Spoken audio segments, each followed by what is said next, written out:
The more connected fans feel to their sports teams, the more likely they are to invest in it, whether it's tickets, gear, or souvenirs. Engage with fans by asking for their input on team decisions by getting a .vote team website. Visit GoDaddy.com today to get started.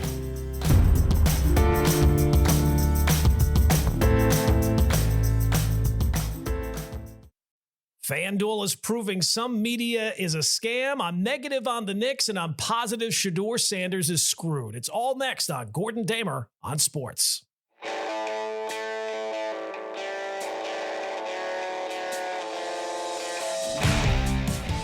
Hey, welcome back in. It is episode 2. We made it all the way to episode 2. Who knew? Lots to get into on the podcast today. The NFL draft is in the books. We will talk with our buddy Scott Mason, who is the host of the Play Like a Jets podcast. So we'll get into everything gangrene with him. He has talked about the Jets and done a podcast on the Jets every single day for 8 years. So obviously he is dealing with some things. We'll work through those.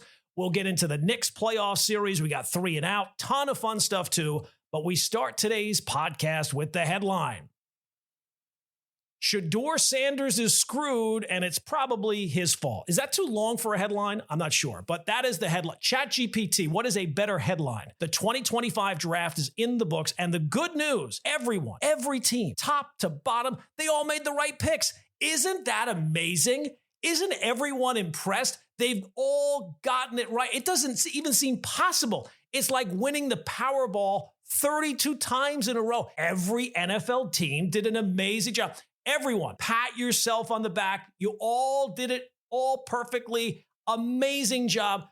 That's the only takeaway you can have. I've seen all the draft grades. The draft grades are in. And the beauty of the draft is if one source says you did a bad job, just go find another source. You will find a source for every single team that will tell you your team, they're on the fast track to the playoffs. My wife has clocks all around the house, and they're all set on different times. So if you're late in the kitchen for one thing, go in the office and you'll be on time. That's what it's like with the NFL draft. Go out there, though, and try to find a negative draft grade for any team. Find me a team that got an F. History tells you there's got to be teams out there, more than one, that failed the 2025 draft, but go and try and find anyone anywhere writing analysis about the NFL draft who says any team did a horrendously bad job. You won't be able to find it. CBS, ESPN, Yahoo, every draft grade, it's a B+, it's a B-, it's a C+, it's a C-.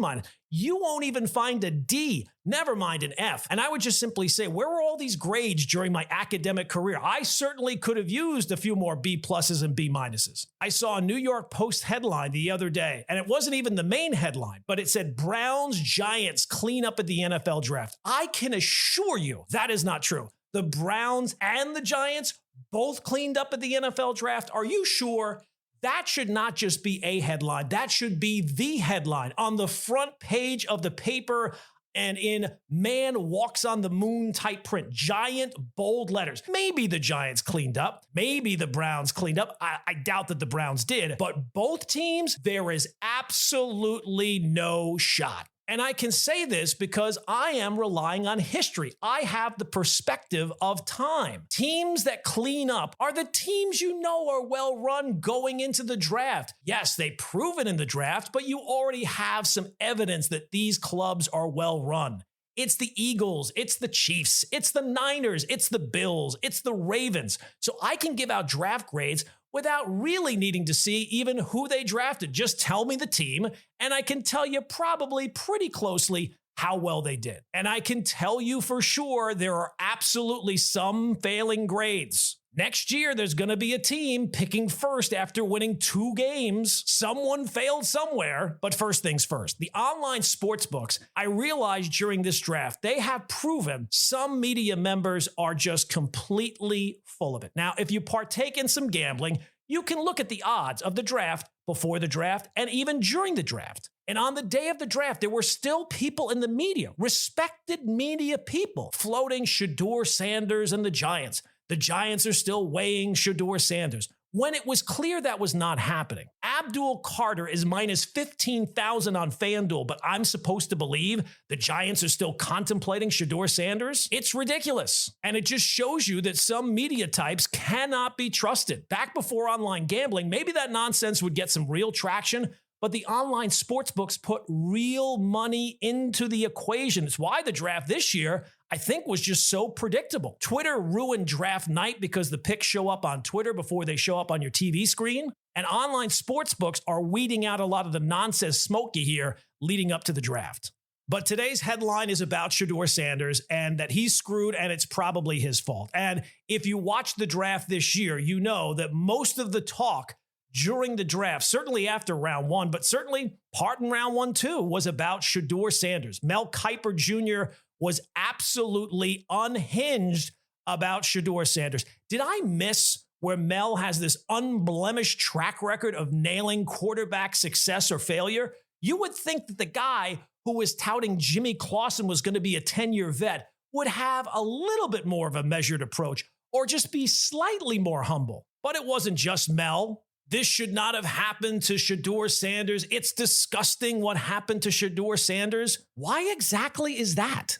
The draft tells you what NFL teams think of you as a prospect. And the NFL pretty clearly thinks that Shedeur Sanders is not that good. Now, those teams might all be wrong. They certainly will all be wrong about something. Maybe they're all wrong about Shedeur.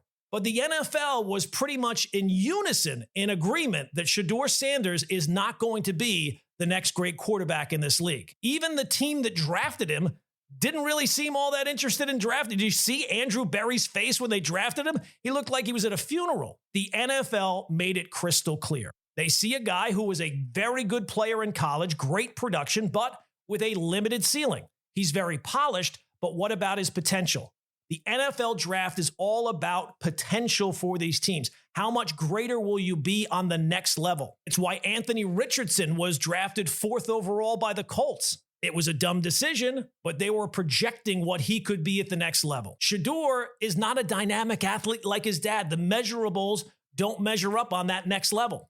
And that's just one part of it. Since the draft, we've got more and more reports about what his attitude was like with NFL teams. And it's all easy to say when you're sitting on your couch, they should take this guy, they should take that guy. If you're a GM picking a quarterback to lead your franchise, you're betting your job on that guy being great at his. Brian Daboll and Joe Schoen are betting their careers with the Giants on Jackson Dart, just like Joe Douglas bet his career on Zach Wilson. You blow it once, you're probably not getting a do-over. So are you willing to bet your job on that guy being a success? So when there's questions about how he'll play at the next level, and then the questionable attitude questions too, sandbagging interviews, reports that he took a FaceTime call during a team meeting, report of him not being prepared for his meeting with Brian Daboll, it's a perfect storm for a plummet down the draft boards like we've never seen before. And the coverage, oh my goodness, it was so over the top. Cam Ward gets picked, and it's all about Shedeur Sanders. Abdul Carter gets picked. It's all about Shedeur Sanders. The Saints go with an offensive lineman. It's all about Shedeur Sanders. And this is not just something that happened to him. He has a hand in it. It's across the board. It's tough to blame the entire NFL for all seeing something the same way. You know, if your kid does something wrong at school and he has a problem with one teacher, that's one thing. If all the teachers say it, well, then your kid is the problem. And speaking of a kid, there's the Deion factor as well. I'm not sure teams love getting into a bed with a guy who is going to be as involved as Deion is, with being as outspoken as Deion is, with the platform that Deion has. All the teams came to the same conclusion.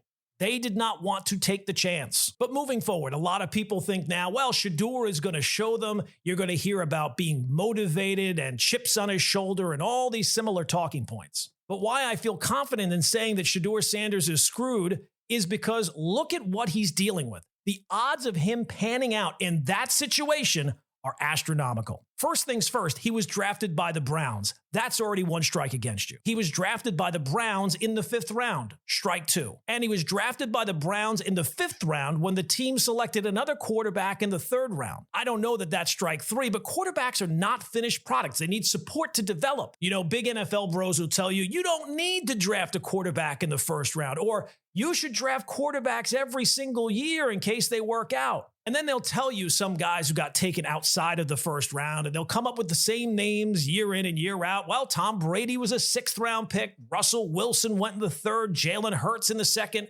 And there are some examples of guys not drafted in the 1st round that are successes. But there's way more of them that you all forget that were not successes. Sure, there are people that win the Powerball of the lottery, but the overwhelming majority of us don't. So sure, you can remember those success stories, but you're just glossing over all the other guys who couldn't play a lick. I went back and looked. The last 5 years, 32 quarterbacks have now been drafted outside of the 1st round, not including this year. You know how many of that 32 have been starters at the position where you can say you feel good about? 2, Jalen Hurts and Brock Purdy. That's the entire list. And look at that, just so happened to be selected by the Eagles and the Niners. I don't just take into account who got picked, I'm also taking into account who did the picking. For every Jalen Hurts, there are 5 Kellen Monds. For every Brock Purdy, there's 3 Ben DiNucci's. And sure, Tom Brady went in the 6th round that year, but so did Spurgeon Wynn. Drafting quarterbacks outside of the 1st round are scratch-off tickets, and the overwhelming majority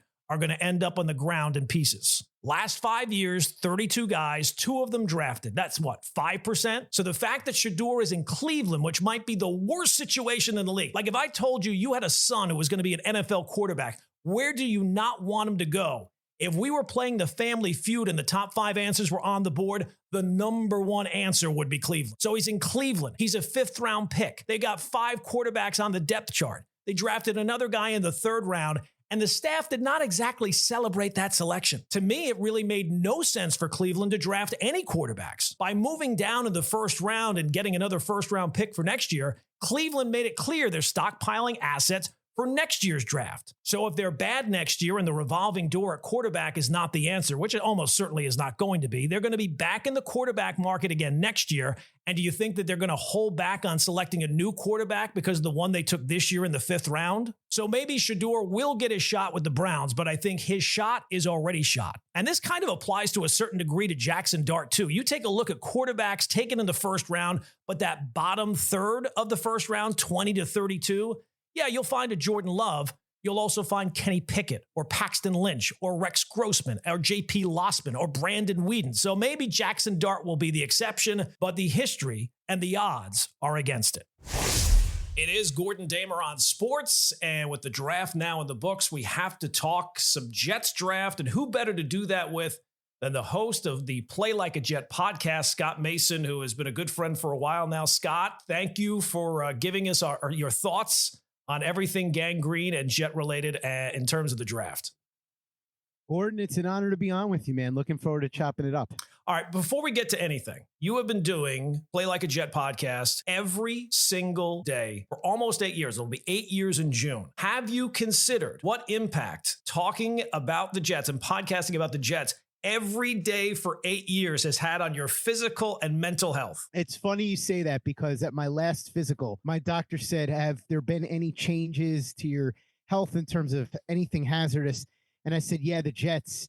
And my doctor, who is actually a Jets fan, said, yeah, that might take a few years off your life. So even the doctors know, Gordon, even the doctors know. Yeah, I don't even podcast about the Dolphins that often. Just thinking about them, I know somewhere in my mind that is not a net positive in my life. I know that for sure. All right, before we get into everything new, let's first do a couple of things about everything old. How did you feel about the way the Jets parted ways with Aaron Rodgers? Listen, I don't know the exact way that it went down. We know what Aaron Rodgers said. We haven't heard it from the Jets side, and I think that's the smart way to go because the more you talk about it, the more you feed into it, the more the story stays alive. As I was saying to somebody the other day, the Rodgers thing was a big story for a day in the media and on social media, and then it disappeared. And the reason for that is because the Jets kept their mouths shut. They didn't leak anything. They didn't say anything. The story came, the story went, and that's how you handle something like that. To me, there were people that said, well, you don't want the distraction, new coaching staff. And if what Aaron Rodgers said is true, or at least partially true, it sounds like that weighed heavily on the decision of Aaron Glenn based on the behavior in the meeting from Rodgers' side of this. But to me, it came down to two things. The distraction is whatever. If Aaron Rodgers was still really good, you put up with that because that's just the price of doing business when you're talking about a quarterback. That's the toughest position to fill in all professional sports. And as you know, Gordon, it's the most important possibly in all of sports. Dan Marino wasn't able to win a championship, but look at all the years that he was asked to carry these bad Miami rosters and mostly did. He was that good. And you look at a lot of guys like that, Tom Brady, where he had receivers that you could have picked out of a supermarket or something like that. So that to me wasn't the big deal. To me, the two things with Aaron Rodgers were, number one, he just wasn't good last year at all. And people can point to the volume numbers. Oh, he had 3,600 yards or 3,800 yards and he had this many touchdowns. Okay, fine. But look at all the efficiency metrics, yards per attempt, QB rating, ADOT, which is another really good metric. You look at, all these EPA per drop back. You look at QBR, quarterback rating, success rate, all these things. He was toward the bottom in all of them, right? And then on top of that, you look at the salary cap implications. And I know everybody wants to pretend the salary cap isn't real, but it is. Just ask the New Orleans Saints, because that's what they're dealing with right now. You just keep kicking the can down the road, kicking the can down the road. The issue here is if you got rid of Rodgers, you swallow it. It ends up being however you wanted to break it up. And I think they wound up doing 14 million this year and 35 million dead next year. It would have been 87.5 million overall in cap hits. If they kept him. By getting rid of him, they save close to $40 million. So that's really what it comes down to. He just was not worth the money anymore. And the future cap, remember, he's probably, if at all, if he plays, he's only going to play 1 year. Do you want 1 year of bad Aaron Rodgers for $87.5 million of cap hits over the next 2 to 3 years? To me, it was an easy decision. I get why people were clinging on because, Gordon, you know what it is. Jets fans were promised something. They had this hope for what the Rodgers experiment would be. It didn't turn out that way. And so they were still thinking, well, if we get a new coaching staff and they make this change or that change, he's just not that guy anymore. So it made sense. As they say in the business world, they call it, not doubling down on a bad investment or sunk cost fallacy.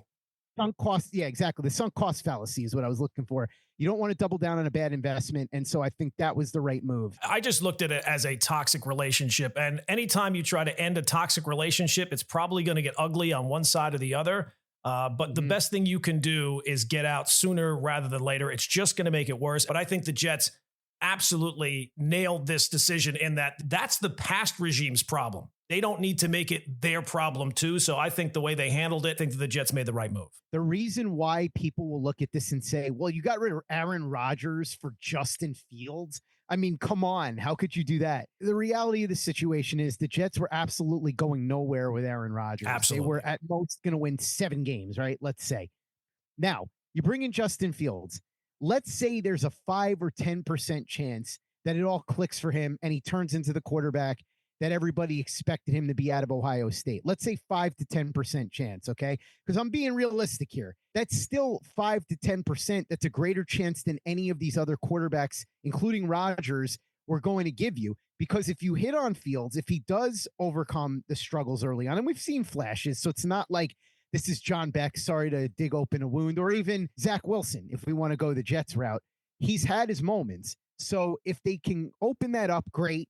If not, whatever. The cost isn't that high for a quarterback. You move on after a year. You go and you get yourself a quarterback in the draft. So it makes sense. Like people will say it out loud and it doesn't make any sense. But when you think about it for a couple of seconds, it does. So to kind of expand upon what you're saying, I think it was not only the right move to get out of that toxic relationship, I think it was a smart move to enter into this relationship with Justin Fields, who really is a lottery ticket. And so now we'll see if it pays off. And if it doesn't, they've got an easy exit. Look, I'm very skeptical about Justin Fields as a long-term prospect. I think that the chances of him actually panning out with the Jets, it's kind of like a pipe dream, but there's at least that upside, and the downside is really nothing. The Jets have a lot of holes to fill, and there's only so many you can fill in one offseason, especially when you're just taking the job like the new regime has. So if it turns out that, Justin Fields doesn't live up to expectations or the Jets have to turn the page after this upcoming year, well, then quarterback will be something else you'll have to deal with next offseason, but at least you'll have a foundation in place that whoever that next guy is, he comes into a situation where at least you've solved some of the other problems around the quarterback position. Yeah, and that's really what I think this entire offseason was about. You heard Aaron Glenn talk about it. This was all about building a sustainable program that can produce winning results over a long period. You heard him reference Sean Payton, who he worked for with the Saints. You heard him talk about Bill Parcells, who was notorious for building winning programs really anywhere he went, including both the Jets and the Dolphins. It wasn't about what they can do in 2025 necessarily. They're going to field the best team they can, but it was really more about getting the right guys into the building and into that program. And that's what Aaron Glenn said over and over again. So that's what I had to keep reminding people when they said during the draft, why didn't they take this guy? They need this or that. Look, they are taking the best guys for what they are trying to build here. And even if the guy they're taking is only a part-time player in year one, the vision might be they see him as a really good long-term piece. That's sort of what the vision is here. I don't think Aaron Rodgers fit into it. That's why you also saw a lot of these other older players that the Jets are starting to move away from, like CJ Mosley and obviously Devontae Adams and guys like that. Let's make it so that this is the final time we mention the name Aaron Rodgers, at least in terms of the New York Jets. All right, let's get into the draft. First round, Jets are on the clock. They're sitting there with their pick, and they go with the right tackle, Armand Membu. How do you feel about the selection? So going into the draft, this is sort of what I was saying. And it goes along with what I just said before, too. Don't get bogged down on what your immediate needs are. Think about what the best move would be, not only for 2025, but for the long haul. Because if we're being honest about it, and I know a lot of Jets fans don't want to hear this, but sometimes you just got to swallow your medicine. The Jets are not contending for anything in 2025. Maybe if a million things go right, they have a chance to be a playoff contender, right? But odds are, they're probably going to win 5-6 games, something like that. The main goal here is get the best pieces. We saw what happened with the Detroit Lions, right? And Aaron Glenn talked about this in the post-draft presser. When they got to Detroit, who was the first player they picked? Penei Sewell. Now, I'm not saying that Armand Membu is Penei Sewell. I'm not trying to make that comparison. I'm just saying similar mentality. The Lions built through that line, and now they have one of the best offensive lines in football. People will talk about overinvestment. The Jets have 3 first-round picks on that O-line. Guess how many first-round picks the Lions have? 3. So the way I looked at this was, who were the best value players here? Now, people talked about the tight ends. I like Tyler Warren. The problem for me is when you're going to pick a tight end at number 7, to me, he's got to be generational. You got to be talking about a guy that you think is going to be an enormous difference maker, and he's got to be an enormous difference maker fast. Because the way these contracts work, and you know this, Gordon, if you pick somebody at a non-premium position, that guy's going to be paid at the top of the league scale for that position almost instantly. So you're giving away 4 to 5 years of an advantage of having that cheap contract. Give you an example. Garrett Wilson. The Jets have him for well below under market value for 5 years. But let's say they took Tyler Warren. I think he would have been a top 5 paid tight end right out of the gate. I think Tyler Warren's a very good tight end. I think Colston Loveland's actually better. And funny enough, Ben Johnson apparently agrees with me because the Bears took him over Tyler Warren. So I looked at it and said, I wouldn't take a tight end here. If Ashton Genty had been there, I might have thought about it, only because even though I just said the non-premium position problem, I think he's special. And I think he is in that Brock Bowers category of special player you make an exception for. But he wasn't there. Then you thought about Mason Graham. I know it was a very deep defensive tackle class. Ironically, though, the Jets didn't even take any defensive tackles. If he had been there, you have to think about it just based on how good he is. But then when you really look at the players, the positions, where the value is, and what the depth of these positions is the rest of the draft, you keep coming back to offensive tackle. And I think you could have made an argument for an edge rusher if there was one you really liked, just because it's very important. And it looked like there was going to be a run on edge rushers. Jalen Walker from Georgia, maybe if you really liked him, you could have made an argument for him, or Mikael Williams or somebody like that. But Armand Membu made the most sense to me, either him or Kelvin Banks, whichever one you like better. I think a lot of people preferred Membu because he fits right in to that right tackle spot that you need. And now you've got the bookend tackles that will be there for years to come. And I heard people say, well, now you've got 2 tackles that you're going to have to pay at right around the same time. To me, that's not really something you worry about. The worst case scenario is you get 5 really good years of tackle play out of both guys, and then maybe you franchise tag one and trade one, or you have to figure out a way to do these contracts. The Eagles figured it out. They've got Mailata and Lane Johnson, so they're fine. If the Eagles can do it, you just got to be smarter about how you do these things. So I think when you came back to it, Membu was the one that always made the most sense. And so I was glad to see them do it. I think that some of the criticism of maybe that pick, and look, it all turns out to be how good of a player Armand Membu turns out to be. But I think some of the criticism of that pick possibly could be dissipated some because it seemed like it was between offensive tackle and tight end. And then the Jets turn around in the second round and they get a tight end in Mason Taylor. Yeah. And that was part of the calculation too, that I didn't bring up. Very deep tight end class. There were going to be tight ends in the second, third, and even fourth round that could be instant starters. And while I'm not going to say that Warren and Loveland weren't a cut above the other guys, they certainly were. I felt like there were so many guys in this draft that the Jets could get later that could jump in and start right away. Whereas with the tackles, beyond Ariante Ursary out of Minnesota, who went 48th to the Houston Texans, I didn't see a lot of guys at offensive tackle that I identified as somebody that could step in and start right away. There are guys like Charles Grant from William and Mary, who I really liked. I think he went in the third round, but he might take a while.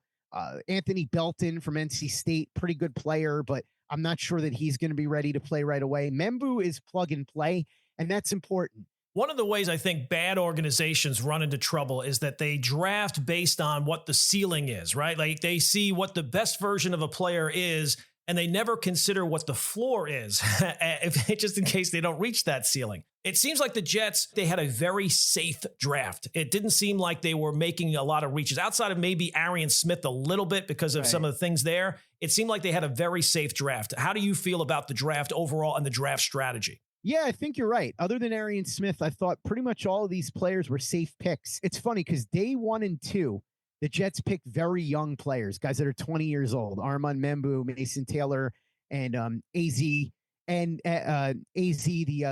Thomas, the corner out of Florida State, right? And then you go to day 3, and they picked all older guys that are like 23, 24. But what you saw was a pattern.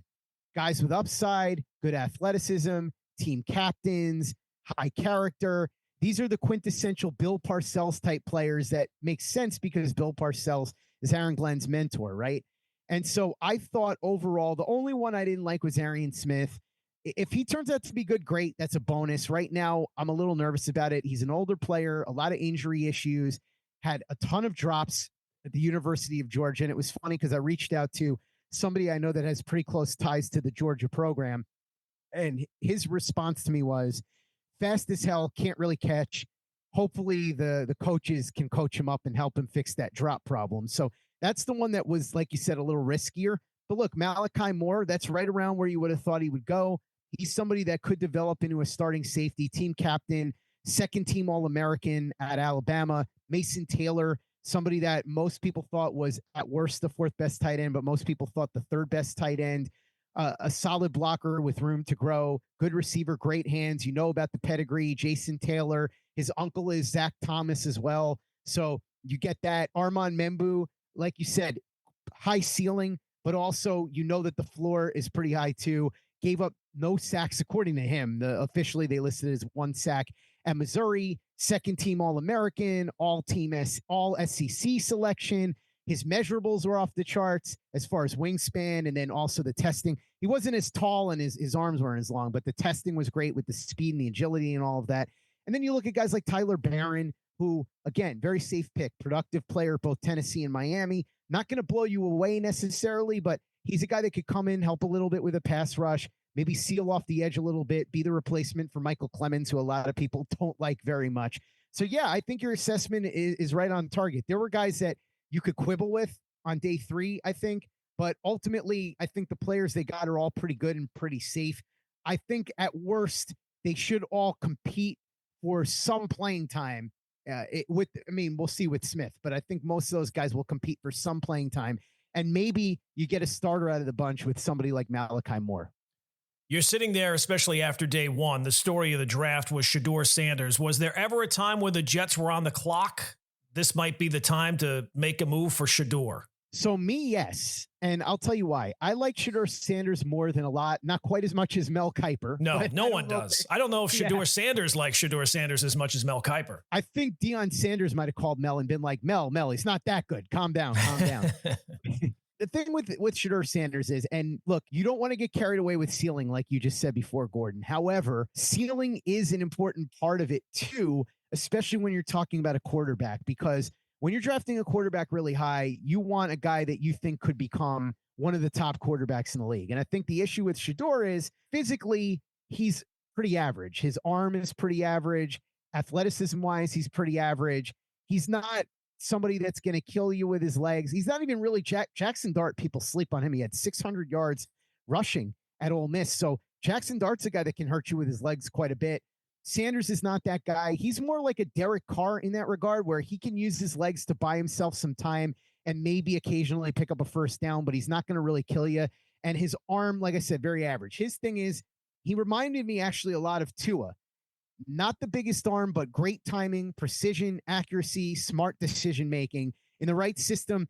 I think he's been referred to, and I like this. Somebody called him like the Chris Paul of the NFL draft, in the sense that he's a really good distributor, like a point guard, right? And so you look at that and you say, all right, do you want to take a guy whose absolute ceiling is Tua or Jared Goff or something really, really high? Okay, maybe not. Maybe you want to take him late first, early second, right? And now me, when he's sitting there 42, I'm like, well, you got to think about it. When it's 73, now you got to think about it. But I think once you get to the 4th or 5th round, at that point, I would have called Deion Sanders if I was Aaron Glenn, and I'd have been like, look, Prime, we know each other. We were both all-pro cornerbacks, both coaches, both fathers. I'm going to level with you man to man. I'm not looking for distractions. I just got rid of a quarterback that was providing distractions. I'm not looking for people to go in the media and say certain things. I don't want it to be a situation where if the kid's not playing or something's happening, where we're going to have to deal with nonsense. So here's the story. If I have your word right now that he's going to come in here and he's going to just focus on football and we're not going to have to deal with any of these distractions, I'll take him if he's there at 110 when I pick. But the second that there's a problem, he's out of here. And this is kind of where it goes, Gordon, because once you get to the 4th or 5th round, your investment is like zero. The Jets drafted Jordan Travis last year in the 5th. There's a very good chance he's not making the team this year. So who cares if you draft him in the 5th round and it doesn't work out? You got to figure the kid's going to have a chip on his shoulder. I'd have taken a chance on him. However, I've heard some terrible things. I don't know if you saw, I mean, obviously everybody knows about the Brian Dable thing. Yeah. There was a report from Pelissero about people saying it was the worst meeting they ever had. Rick Neuheisel, the former head coach at UCLA and Washington, said that he spoke to a coach who conducted a meeting with Shedeur Sanders. In the middle of the meeting, Sanders took a personal FaceTime call and continue to talk on it during the meeting. Is that wrong? Should you not do that in a meeting like that? Apparently not. I guess these guys don't really like that. And so, you know, you heard what guys like Daniel Jeremiah and Joel Klatt said. Whether you like it or not, these teams don't want you to come into meetings like that and act like you're the boss and act like you're doing them a favor and not be prepared and all of those things, especially for a guy that once you're picking him in the 3rd, 4th, 5th round, as we know, you're looking at him more as a backup. Do you want that kind of distraction for a backup quarterback?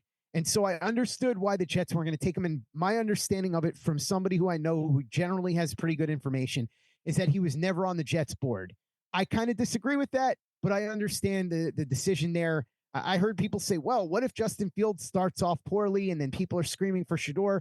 Gordon, you've been around the New York media market for a really long time. Let's keep it real. Justin Fields struggles for 2 games. They're screaming for Tyrod Taylor or they're screaming for the 3rd string quarterback. It really doesn't matter. It's going to be up to Fields to play well and keep people from yelling for his job. So that part didn't bother me, but I get why if all these people are saying it was as bad as it was, and I'll preface this by saying you weren't in the meetings. I wasn't in the meetings. Nobody was. We're just going based on accounts that we're hearing. If it was anywhere near that bad, I understand why a team like the Jets, especially with a first-year head coach, might have said, you know what, I'm going to steer clear of this. It's pretty clear that the NFL all had the same impression. It would be one thing if he dropped past one team or he dropped a round.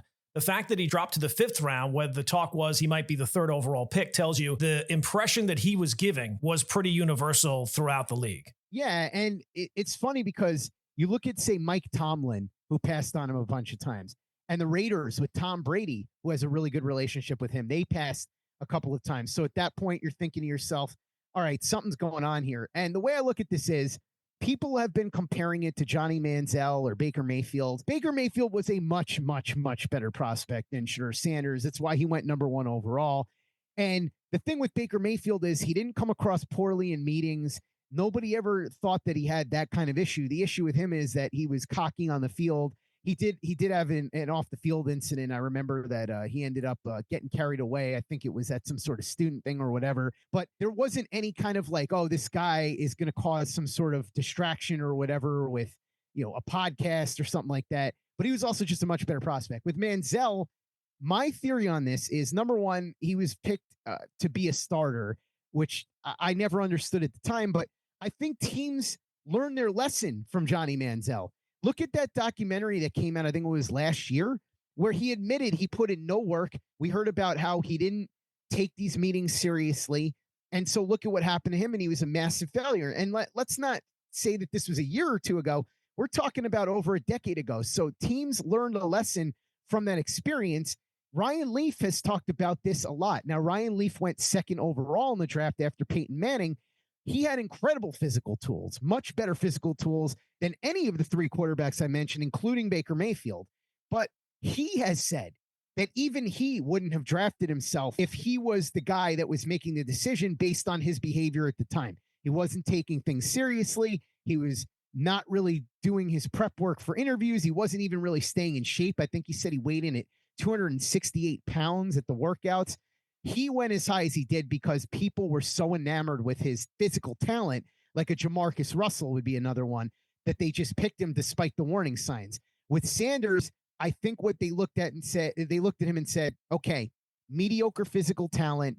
Maybe he could be a decent starter. I'm not going to risk it with all this other stuff that comes with him with a high pick. And I was shocked he fell to the 5th, but I wasn't totally surprised that he fell out of the 1st round. I just think that teams, like we said, they might have learned the lesson from Johnny Manziel of how poorly it can go, and they just weren't looking for that whole situation. We're talking with Scott Mason, the host of Play Like a Jet podcast, everything about gangrene after this season. You obviously talk to a lot more Jet fans than I do. I know what your expectations are for this season. What are Jet fans' expectations? Usually when a new regime comes in, there's a honeymoon period. I don't know if that's still the case with Jet fans who have felt like the team hasn't been successful in such a long period of time that somehow that rushes up what the expectations are for year 1 under Aaron Glenn. I think it really kind of depends who you talk to. So I think there's a caucus of Jets fans that I like to refer to as the Sports Talk Radio Caucus. And I don't mean this as a slight at your profession, Gordon. You were a very successful Sports Talk Radio host for a long time. But I also give you a lot of credit because I don't say this just because we're friends. I always enjoyed listening to you because I felt like a lot of these sports talk radio guys just throw out hot takes and try to get reactions. I thought that you always threw out thoughtful things. You used to say a lot of things that were thought-provoking, and I appreciated that about what you did with your show. I think a lot of the sports talk radio callers, though, fall more into the category of what I'm talking about with the hot takes and all that. So some of them get over emotional and they say, oh, this team is such a joke. They stink. They haven't won in 15 years. So they're going to go 4-12. Blah, blah, blah. But I also think that there are a large number of Jets fans that are sort of like me, where they're saying, look, yes, I'd love the Jets to make the playoffs. Yes, I'd love for them to be good this year. But keeping it real, they have a quarterback who they're hoping can improve. They have a team where they have some pieces, but they're sort of retooling around it. They're in a division with a quarterback in Drake May, who's on the rise, with a Bills team that's one of the best in the AFC, and even a Dolphins team where we'll see what happens with Tyreek Hill, but obviously they can put points on the board if nothing else, right? So you look at that and you say, realistically, it's not, for me, and I think a lot of other people, about what the win-loss record is. It's about, does this look like it's going in the right direction? Are they setting everything up for when they get the quarterback? And look, I'll tell you this. This is my own opinion. Maybe there's people that disagree with me, but I think that this is fairly universal. I think if Justin Fields takes a major step forward this year and looks like he could legitimately be, let's say, a top 15 quarterback in the NFL, like a legit starter, right? If he does that this year, but the Jets go 6-11 or they go 5-12 or whatever, I think a lot of Jets fans will be like, okay, cool. They finally got a young quarterback who looks like he could be the goods. And it sucks that we had to sit through another bad season as Jets fans, but now things are on the upswing. So I think really what you're looking at here for a lot of Jets fans who are being reasonable about it is, does this program look like it's a winning program? Do they look like they're putting the right pieces in place to turn this around? Yes, there's going to be the unreasonable people that are going to scream and yell about the win-loss record, but I think most people are realistic and they're willing to give Aaron Glenn and Darren Moogie some time to sort of grow into this here. This has been a very drama-free offseason outside of the quarterback who left the organization and is not going to be here anymore. You know it's not going to stay that way. It's the Jets. The Garrett Wilson contract, the Sauce Gardner contract, how do you think they approach that? Do they approach that before we get to week one? Moving in silence is what Aaron Glenn said. He wants no distractions, no nonsense. And so far, that's more or less what we've gotten. Because like you said, the only distraction was for about 24 hours when the former number 8, the ex-quarterback, since I'm not going to mention his name, he said we're not going to mention his name anymore. He faded out of the news, and now it's been all under the radar again. With Garrett Wilson and Sauce Gardner, Darren Moogie didn't outright say he's going to be working on contract extensions for them, but he hinted at it that after the draft he was going to be doing that. I think you could buy a lot of goodwill with Jets fans as a new general manager if you get those moves done. And I think what Howie Roseman has showed us, and look, Chris Greer in Miami has had he's made a lot of bad decisions. I think we can agree on that. Yeah, we can agree on that. Yeah, without question. However, one of the better decisions I think he made was getting Jalen Waddle signed to a contract early because his value has only risen. And I think, what's the old saying? Yesterday's price is not today's price, especially with the way the cap rises and with the tick up in salaries at positions like wide receiver and corner. The quicker you get these guys paid, the better, because 2 years from now, when Garrett Wilson's a free agent, unless, knock on wood, hopefully this doesn't happen, he gets hurt, you're going to get a bargain if you lock them in now. And by all accounts, they both are very willing to discuss a contract extension. You had heard that Wilson might request a trade, but once the former quarterback of the Jets from last year was told he's not going to be here anymore, then you heard Garrett Wilson is all about getting a contract extension if they're willing to offer it. So I think if Darren Moogie and Aaron Glenn want to make a move that's smart for the organization, short and long term, that will bring them goodwill, not just with the fan base, but in the locker room, that would be a priority over the next couple of months, getting those contracts done and having those guys go into the season under a long-term deal that can make Jets fans happy about the fact that they're going to be here for the long haul and that there's no possibility of any kind of like Jamal Adams situation. Scott Mason, the Play Like a Jet podcast. Well, Scott, it has been very drama-free so far. You know it. I know it. Jet fans know it. With the Jets, it's the Jets. They might be bad, but they are always interesting. Whenever you think you're going to have downtime when you're covering this team, something happens. There's always something that happens. I've had times where I go on vacation. I always bring everything with me because I do podcasts, as you said, 7 days a week, 365 days a year. And sometimes I anticipate that I'm going to do light stuff, maybe an off-season film review or a mailbag. And then something major happens. And then you sit there and go, oh, of course, it's the Jets. They can never just let me relax for a couple of days. But you know what? In a way, it's good because if you're somebody that covers the Jets, whether it's as a reporter or as a podcaster or as a talk radio host or a TV anchor, any of that, if they're constantly giving you things to talk about, it makes your job a lot easier. They are the content kings of sports talk radio for sure, Scott. Thank you so much for a few minutes, Scott. We'll talk again soon. All right, let's talk about the Knicks Game 4 win. Knicks hold off the Pistons 94-93 to take Game 4 on Sunday in Detroit. Knicks now up 3-1 in the series. Usually you go up 3-1, you're going to win the series, and plenty of talk, I'm sure, all the talk, I'm sure, is going to be about that final play. Was it a foul? The officials came out, later said that it was a foul. They should have called it. Absolutely not. Maybe by the rule book, in just that singular play, yes, that is a foul.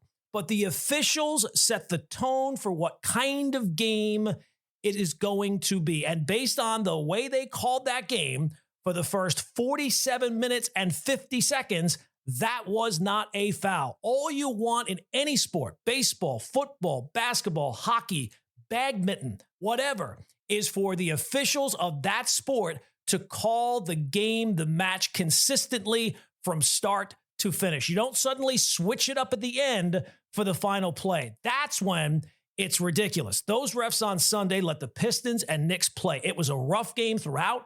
It was a throwback game throughout. It was a physical basketball playoff game. The physicality of the playoffs has been great, and it was a sensational game back and forth. So based on how that game was called throughout the game, and the officials can call it tight, they can call it loose, but based on how they called that game for the first 47 minutes and 50 seconds, that was not a foul. Secondly, big props to Karl-Anthony Towns, who was certainly answered the bell after that Game 2 disappearing act where he was invisible, didn't take a shot basically in the second half. Game 3 answered the bell. Game 4, 27 points, big shots down the stretch. Shots that you're like, oh, no, don't take that. And then it goes in. So just a sensational performance from him. And it just shows you that he has to go and get the game if the game is not coming to him. He is not a secondary piece. He is an essential piece of the Knicks offense, and he has to go and be aggressive. The playoffs are not a time to be passive. He was passive in Game 2. It was a mistake. Game 3, he was aggressive. Same thing on Sunday. So great job by Karl-Anthony Towns. And you need it because Mikal Bridges was absolutely brutal again. So the Pistons can cry about that no call at the end. They had their chances. They had a 4-point lead, 90 seconds to go at home in a must-win playoff game. Again, you go down 3-1, you're dead. So they had the opportunities there. And then final, 11 seconds, they have the ball in their best player's hand. Final seconds, a good look, and he misses it. So the Pistons deserve to lose that game, and the Knicks deserve to be up 3-1. That said, it does not feel like it should be this hard. Even up 3-1, it's hard to feel too great about it based on just how hard this has been. Talent-wise, the Knicks are way better than the Pistons, and these games, man, they have been an absolute grind. Everything has been an absolute grind. So you're supposed to beat the Pistons. And it's great that you're up 3-1, but this has been way closer than 3-1 sounds. I would appreciate, I know it's great to have these games and you're sitting on the edge of the seat. I wouldn't mind if Game 5 is a 112-98 Knicks win. I get that the games are going to be tight. It's the playoffs. Does it have to be every game that's tight against the Pistons? And also, can we have a playoff series without Brunson leaving with an injury and making everybody just hold their breath like the season's over? You have to hold your breath every single game. And I get it. That's the fun of the playoffs. But with the way the Knicks are playing, it's not joy that you feel at the end of these games. It's just simply relief. So I'm not judging the Knicks by wins and losses. It's great. Win these games against the Pistons. You're supposed to win these games against the Pistons. But this is also about progress. I was never worried that the Knicks were going to lose this series. Never. But even up 3-1, it's hard to throw a parade. Great teams, they don't just win. They kind of separate themselves. They pull away. And it feels like the Knicks, even though they're winning, they are doing it by the thinnest of margins against a team they should be significantly better than. They are passing the test, yes, but I don't know if anybody's putting the report card on the fridge based on this. All right, 2 episodes down. That's going to do it for this edition. I did not mention it at the beginning, but I will now. I'm not the technology guy. I don't know how you're hearing this show, but however it is, whatever platform it is, please interact with the show, like it, rate it, share it, comment, yell at, I don't know, whatever buttons you can hit on this episode, hit those buttons. It doesn't even matter what the buttons do. Hit them anyway. Make something happen. But honestly, the feedback is absolutely essential to get something like this podcast to grow, and I cannot tell you how much I appreciate it. All right, we'll be back on Thursday, so be on the lookout for another edition of Gordon Damer on Sports.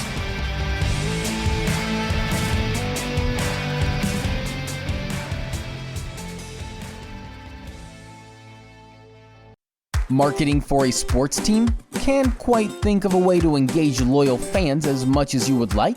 This is where a .vote web address comes in. Allow for fans to help decide player of the game, player of the week, or MVP of a season. There are hundreds of ways you can conduct polls for fan engagement that benefits both the organization and the fan base.